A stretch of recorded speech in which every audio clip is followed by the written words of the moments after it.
L'effondrement d'un immeuble dans le 5e arrondissement de Paris. Les secours recherchent sous les décombres 2 personnes portées disparues. Bilan provisoire de ce drame rue Saint-Jacques, 37 blessés dont 4 en urgence absolue.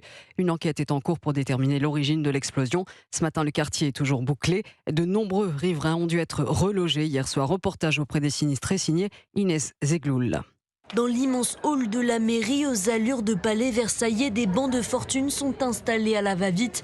Damien, assis, le regard dans le vide, fixe sa montre dans l'attente d'une solution. Je ne vais pas pouvoir dormir chez moi pendant un petit moment. Tout ce que je sais, c'est que les fenêtres ont été soufflées. Du coup, je suis assez inquiet vis-à-vis de ça. Je n'ai même pas pu récupérer quelques affaires, poursuit-il. Camille et sa mère ont-elles plus de chance? On a réussi à dire aux policiers du coup qu'on avait besoin d'affaires pour le lendemain, pour la nuit, parce que moi je passe le bac demain. Ils nous ont accompagnés en bas de l'immeuble. On a vu qu'il n'y avait pas d'électricité du tout. On va aller chez ma grande sœur parce qu'elle peut nous héberger, il n'y a pas de souci. Pour ce qui est des autres, téléphone collé à l'oreille, les services municipaux recensent, tentent de reloger en urgence Christine Lacombe, directrice de la régie immobilière de la ville de Paris. Beaucoup de personnes âgées, certains ont trouvé des solutions dans leur famille. Pour les autres, les solutions de relogement la plus facile et la plus rapide, c'est l'hôtel. Peut-être trouver des logements dans des résidences étudiantes. Les sinistrés s'inquiètent, dans quel état vont-ils retrouver leur appartement?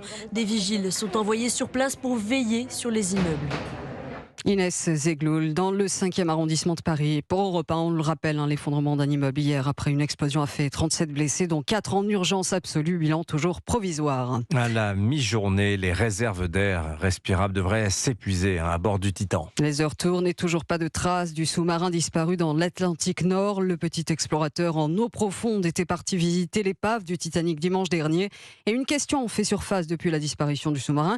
Y a-t-il eu une forme de négligence de la part du constructeur Ocean Gate? L'ancien commandant sous-marin de la marine française, Jean-Louis Barbier, soulève en tout cas des doutes sur la fiabilité du sous-marin. L'expert judiciaire en ingénierie navale près de la